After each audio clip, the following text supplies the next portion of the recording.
Hello दोस्तों, कैसे आप लोग? उम्मीद करते अच्छे होंगे। देखिए, आज के वीडियो में हम देखेंगे झारखंड एसएससी सीजीएल में अगर आप सेकंड पेपर आपका हिंदी है तो देखिए आपके लिए यह वीडियो काफ़ी महत्वपूर्ण होने वाला है। देखिए, यह जो आप बुक देख रहे होंगे जो कि Jharkhand SSC CGL second paper Hindi के लिए महत्वपूर्ण बुक है।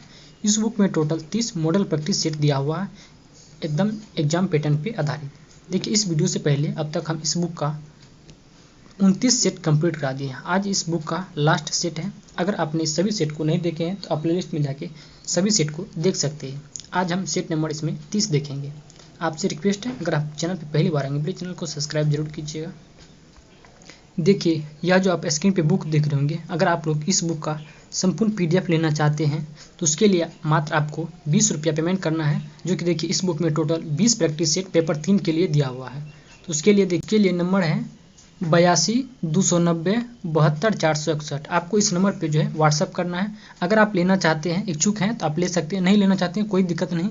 हम उस संपूर्ण बुक का देखिए प्रैक्टिस सेट भी यूट्यूब पे कराएंगे, तो आप उसके लिए निश्चिंत रहे। अगर आप लेना चाहते हैं, कम टाइम में फास्ट रिविजन करना चाहते हैं तो आप उसका पीडीएफ मात्र 20 रुपया में आप प्राप्त कर सकते हैं। ठीक, तो चलिए बिना किसी देरी का आज के सेशन को हम शुरू करते हैं। देखिए, यह सेशन जो है, देखिए यह बुक हिंदी का जो है, यह बुक काफ़ी महत्वपूर्ण है। आज इस वीडियो का यानी इस बुक का हम लास्ट सेट देखेंगे, तो आप वीडियो को एक बार लास्ट तक जरूर देखिएगा। तो चलिए बिना किसी देरी के आज के सेशन का पहला प्रश्न देखिए दिया हुआ है, देशभक्ति जो है यह कौन सा समास है? तो इसका आंसर हो जाएगा आपको ऑप्शन नंबर डी, द्वंद्व समास। क्या हो जाएगा? द्वंद्व समास हो जाएंगे। अगला प्रश्न है, काली मिर्च शब्द में कौन सा समास है? इसका आंसर हो जाएगा आपको कर्मधारय है। काली मिर्च कौन सा समास है? तो ये जाएगा आपको कर्मधारय। ऑप्शन नंबर बी बिल्कुल करेक्ट हो जाएगा। अगला प्रश्न है, हथियार डाल देना मुहावरे का सही अर्थ क्या होगा? इसका आंसर हो जाएगा आपको ऑप्शन नंबर डी, हार मान लेना। यानी कि हथियार डाल देना मुहावरे का सही अर्थ होता है हार मान लेना। अगला प्रश्न देखिए प्रश्न संख्या 4, 8 कनौजिया 9 चूल्हे लौकिक का अर्थ क्या होता है? तो इसका अर्थ होता है आपको अलगाव की स्थिति। क्या हो जाएगा? अलगाव की स्थिति हो जाएंगे। अगला प्रश्न है, निम्न में से कौन है जो संज्ञा का उदाहरण नहीं है? तो इसका आंसर हो जाएगा आपको ऑप्शन नंबर बी, वह जो है वह संज्ञा का उदाहरण है। वह क्या है? यह हो जाएगा आपको सर्वनाम। क्या हो जाएगा? सर्वनाम हो जाएंगे। अगला प्रश्न है, समुद्रगुप्त भारत का नेपोलियन था, यह नेपोलियन किस प्रकार की संज्ञा का उदाहरण है? इसका आंसर हो जाएगा आपको ऑप्शन नंबर बी, जातिवाचक। क्या हो जाएगा? जातिवाचक हो जाएंगे। अगला प्रश्न है, वह आप ही चला गया वाक्य में शब्द सर्वनाम किस भेद का उदाहरण है? यह जो आप है यह किस सर्वनाम का उदाहरण है? तो ये हो जाएगा आपको निजवाचक सर्वनाम। ऑप्शन नंबर बी बिल्कुल करेक्ट हो जाएगा। देखिए, सभी प्रश्न काफी महत्वपूर्ण है, आप वीडियो को एक बार जरूर पूरा देखिएगा। अगला प्रश्न है, इस पुस्तक को देखो यह कितनी उपयोगी है? वाक्य में सर्वनाम का किस प्रकार बताया गया है? ये हो जाएगा आपको निश्चयवाचक। क्या निश्चय कर रहा है? यह जो पुस्तक है यानी कि फिक्स है ये कोई पुस्तक, इसीलिए क्या हो जाएगा? निश्चयवाचक हो जाएंगे। अगला है, ने किस कारक का चिन्ह है? तो ये हो जाएगा आपको कर्ता कारक। क्या होता है? कर्ता ने, यानी ने हो जाएगा आपको कर्ता कारक। अगला प्रश्न है, माता पिता अपने बच्चों के लिए कड़ी मेहनत करते हैं, रेखांकित शब्द देखिए यहाँ पे रेखांकित नहीं है तो शब्द का अर्थ क्या होगा? तो इसका आंसर हो जाएगा आपको ऑप्शन नंबर बी, प्रसर्ग। क्या हो जाएगा? प्रसर्ग हो जाएंगे। ऑप्शन नंबर बी बिल्कुल करेक्ट हो जाएगा।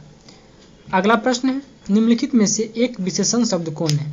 इसका आंसर हो जाएगा आपको ऑप्शन नंबर डी, महत्व। क्या हो जाएगा? महत्व हो जाएगा एक विशेषण। अगला प्रश्न, व्याकरण की दृष्टि से कौन सा शब्द विशेषण नहीं है? इस ऑप्शन में से कौन सा है जो विशेषण नहीं है? तो ये है आपको भय। भय जो है यह विशेषण नहीं, यह क्या है? यह एक भाववाचक है। अगला प्रश्न है, निम्नलिखित में से सकर्मक क्रिया को छांटिए। इसका आंसर हो जाएगा आपको ऑप्शन नंबर डी, लिखना। लिखना क्या है? एक सकर्मक क्रिया है, यानी ऑप्शन नंबर डी बिल्कुल करेक्ट हो जाएगा। अगला प्रश्न है, किसी कार्य को करने या होने का बोध कराने वाले शब्द क्या कहलाते हैं? ये हो जाएगा आपको ऑप्शन नंबर सी, क्रिया। क्या कहलाते हैं? तो क्रिया कहलाते हैं। अगला प्रश्न है, हिंदी भाषा किस लिपि में लिखी जाती है? तो ये हो जाएगा आपको option number A, Devanagari. Hindi भाषा जो है यह देवनागरी लिपि में लिखी जाती है। अगला प्रश्न है देखिए प्रश्न संख्या 16, विश्व में बोली जाने वाली विभिन्न भाषाओं में से हिंदी भाषा का कौन सा स्थान है? तो इसका आंसर हो जाएगा आपको ऑप्शन नंबर बी, चौथा। देखिए यहाँ पे चौथा दिया हुआ, इसका आंसर कहीं कहीं पे तीसरा रहता। आप इस प्रश्न को एक बार आप लोग देख लीजिएगा। सबसे पहले देखिए मंदारिन है वैसे विश्व में, उसके बाद इंग्लिश है, उसके बाद शायद हिंदी है। आप लोग इस प्रश्न को एक बार देख लीजिएगा। अगला प्रश्न है देखिए, व्याकरण शब्द का अर्थ क्या होता है?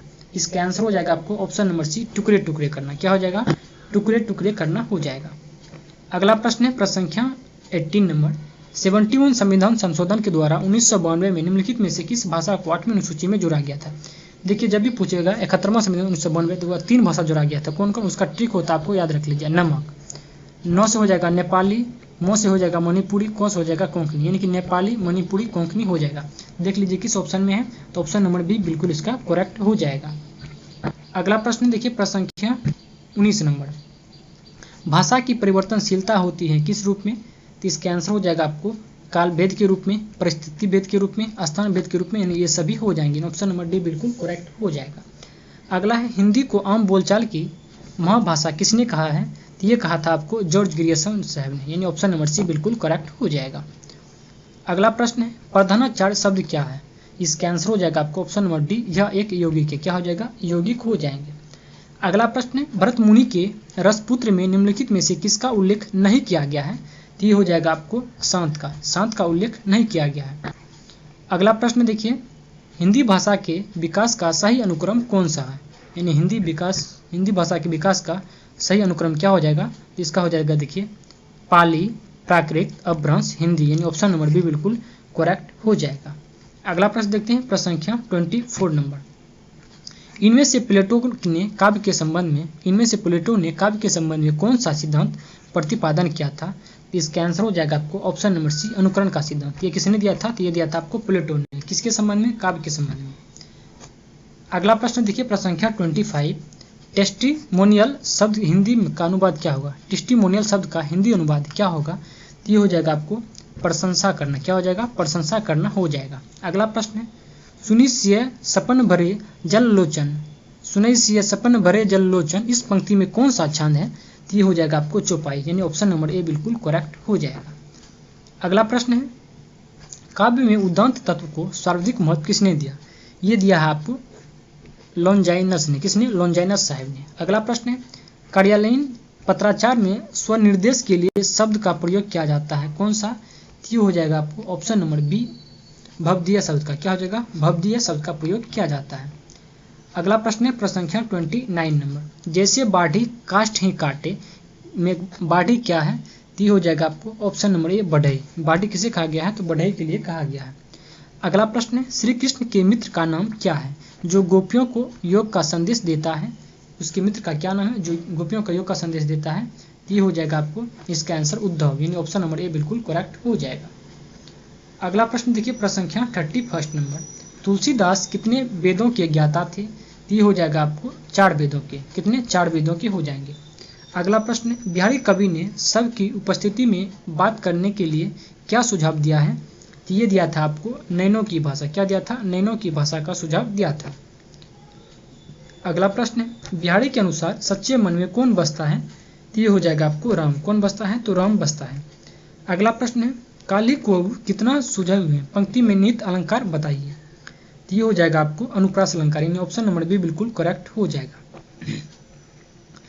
अगला प्रश्न है भूषण रीति काल की किस धारा के कवि हैं। तो ये हो जाएगा आपको रीति युक्त धारा के कवि। क्या हो जाएगा? रीति युक्त धारा के कवि हो जाएंगे। अगला प्रश्न है विद्यापति ने रचना की है किस रूप में। तो ये हो जाएगा आपको ऑप्शन नंबर डी, यानी कि मुक्तक काव्य और चंपू काव्य दोनों के रूप में विद्यापति ने अपना रचना किया है। अगला प्रश्न है कबीर की वाणियों का सबसे पुराना नमूना किस ग्रंथ में मिलता है। तो इसका आंसर हो जाएगा आपको option number A Guru Granth Sahib में। क्या कहाँ मिलता है? तो गुरु ग्रंथ साहिब में मिलता है।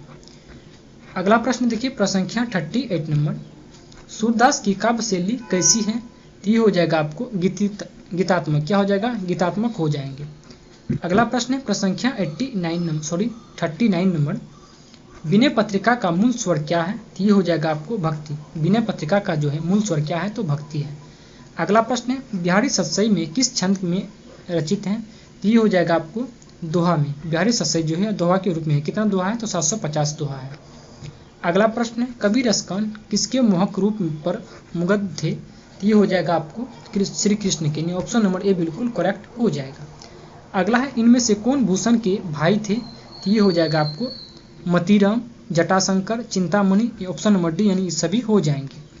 अगला प्रश्न है प्रश्न संख्या 43 नंबर, हिंदी साहित्य में स्वतंत्रता के प्रथम उद्घोषक कौन थे। तो ये हो जाएंगे आपको भारतेंदु, यानी ऑप्शन नंबर सी बिल्कुल करेक्ट हो जाएगा।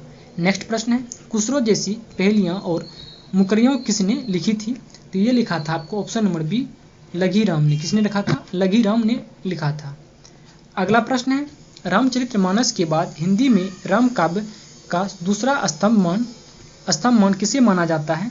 ये हो जाएगा आपको ऑप्शन नंबर सी, साकेत को। किसे? साकेत को माना जाता है। अगला प्रश्न है प्रश्न संख्या 46 नंबर, माखनलाल चतुर्वेदी देश के प्रति गंभीर प्रेम तथा देश के कल्याण के लिए उनमें से कौन सी भावना दिखाई देती है?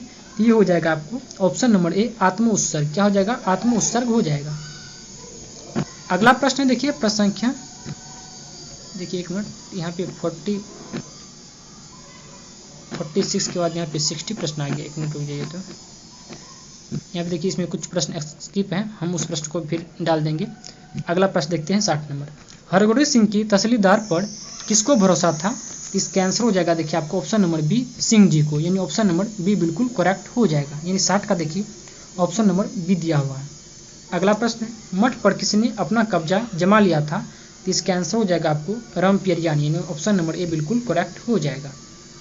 अगला प्रश्न है, किसको बचपन से ही झगड़ने की तालीम मिली है? ये हो जाएगा आपको रामपेरिया को। यानी ऑप्शन नंबर बी बिल्कुल करेक्ट हो जाएगा। अगला प्रश्न है, खेतान रोपनी करते समय गांव के लोग कौन सा गीत गाते थे? इसका आंसर हो जाएगा आपको ऑप्शन नंबर ए, 12 मासा गीत। कौन? 12 मासा गीत गाया करती थी। अगला प्रश्न है, अयोध्या भगत की बेटी रूपमती बलदेव को क्या कहकर पुकारती थी? ये कहती थी आपको तुअड़ कहकर पुकारती थी। यानी इस प्रश्न का आंसर क्या आ जाएगा? ऑप्शन नंबर, अच्छा बल्ली कहते थे। क्या कहते थे? सॉरी, बल्ली कहते थे। क्या कहते थे? बल्ली। यानी ऑप्शन नंबर बी बिल्कुल, सॉरी सी बिल्कुल करेक्ट हो जाएगा। अगला है, गोदान में लूट एवं शोषक के लिए कौन जिम्मेदार थी? ये हो जाएगा आपको पुलिस, जमींदार, पटवारी, ये सभी हो जाएंगे। यानी ऑप्शन नंबर डी बिल्कुल करेक्ट हो जाएगा। अगला प्रश्न है, कालीचरण किसको महंत बनाने का कड़ा और सक्रिय विरोध करता था? इसका आंसर हो जाएगा आपको ऑप्शन नंबर बी, लरसिंह दास को। यानी लरसिंह दास को जो है विरोध करता था। अगला प्रश्न प्रश्न संख्या 67 नंबर, सोने के बाद वेद जी ने किसका सपना देखा था? इसका आंसर हो जाएगा आपको ऑप्शन नंबर बी, प्रजातंत्र का। यानी ऑप्शन नंबर बी बिल्कुल करेक्ट हो जाएगा। अगला प्रश्न देखिए प्रश्न संख्या 68 नंबर, गोदान का पहली बार अंग्रेजी में अनुवाद कब किया गया था? यह क्या था कि 1957 ईस्वी में। कब किया गया था? 1957 ईस्वी में किया गया था। अगला प्रश्न है, मठ के महंती का टीका किसको मिलने वाला था? ये हो जाएगा आपको रामदास को। यानी ऑप्शन नंबर ए बिल्कुल करेक्ट हो जाएगा। अगला प्रश्न है, राग दरबारी उपन्यास में छंगामल इंटर कॉलेज के प्रबंधक कौन थे? ये हो जाएंगे आपको वेद जी। यानी ऑप्शन नंबर बी बिल्कुल करेक्ट हो जाएगा। अगला प्रश्न है, रोग तथा आलस का प्रवेश नाटक के किस अंक में है? इसका आंसर हो जाएगा आपको ऑप्शन नंबर डी, ये हो जाएगा आपको चौथा अंक में। रोग तथा आलस किस में? चौथा अंक में हो जाएगा। अगला प्रश्न है, वीरता जब भागती है तो उसको पैरों से राजनीतिक छलछन की धुन उड़ती है, यह कथन किस पात्र का है? ये हो जाएगा आपको भद्राकिनी का। क्या हो जाएगा? भद्राकिनी का यह कथन। यानी ऑप्शन नंबर बी बिल्कुल करेक्ट हो जाएगा। अगला प्रश्न है, महेंद्र नाथ के लड़के का नाम क्या था? इसका आंसर हो जाएगा आपको ऑप्शन नंबर सी, अशोक। क्या हो जाएगा? अशोक हो जाएंगे। अगला प्रश्न है, इनमें से कौन नाटिका है? इसका आंसर हो जाएगा आपको ऑप्शन नंबर सी, चंद्रावली। क्या हो जाएगा? चंद्रावली क्या है? तो नाटिका। अगला प्रश्न है, धूमकेतु का रंग कैसा था? ये हो जाएंगे आपको ऑप्शन नंबर बी, नील लोहित। क्या था? नील लोहित था। धूमकेतु का रंग जो है नील लोहित था। अगला प्रश्न है 76 नंबर, अशोक किसका बेटा था? ये हो जाएगा आपको महेंद्र नाथ का। यानी ऑप्शन नंबर ए बिल्कुल करेक्ट हो जाएगा। अगला है जनेंद्र कुमार ने जेल में किस नाम से निबंध रचना की थी? ये हो जाएगा आपको ऑप्शन नंबर डी, अहिंसा के नाम से। यानी ऑप्शन नंबर डी बिल्कुल करेक्ट हो जाएगा। अगला प्रश्न है, निर्मल वर्मा का पहला कहानी संग्रह कौन था? ये हो जाएंगे आपको परिंदे। यानी ऑप्शन नंबर डी बिल्कुल करेक्ट हो जाएंगे। अगला है, परिंदे कहानी का प्रमुख पात्र कौन है?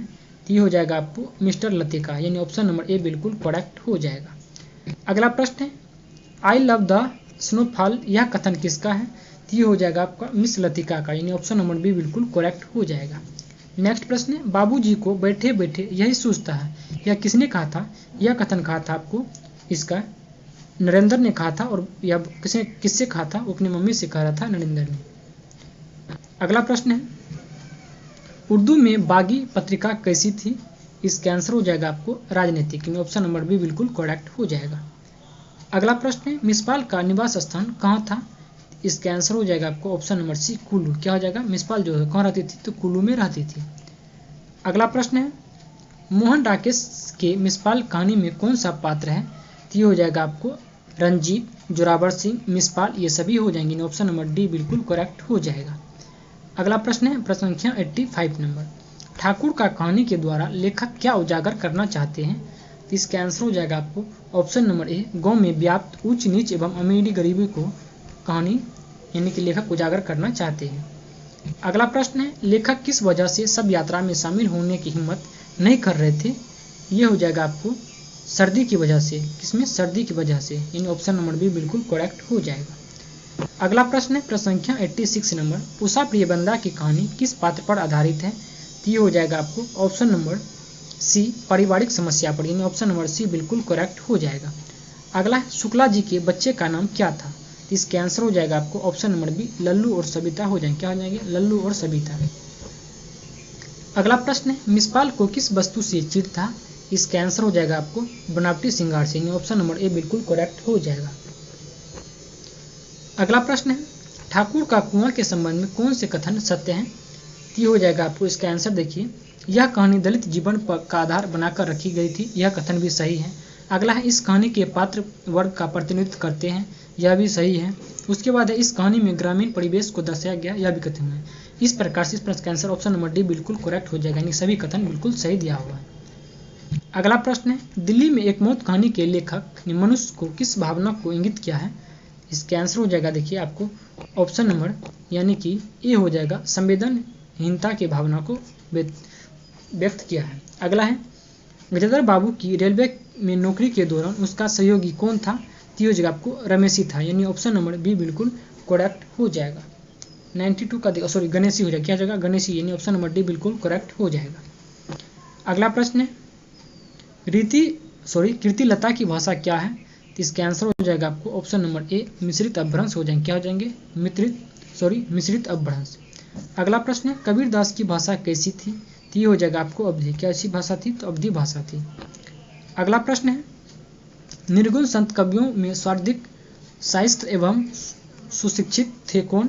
तो ये हो जाएंगे आपको ऑप्शन नंबर सी सुंदरदास। क्या हो जाएगा? सुंदरदास हो जाएंगे। अगला प्रश्न है प्रश्न संख्या 96 नंबर, निम्नलिखित में से लोक मंगल की साधना का कवि किसे कहा जाता है?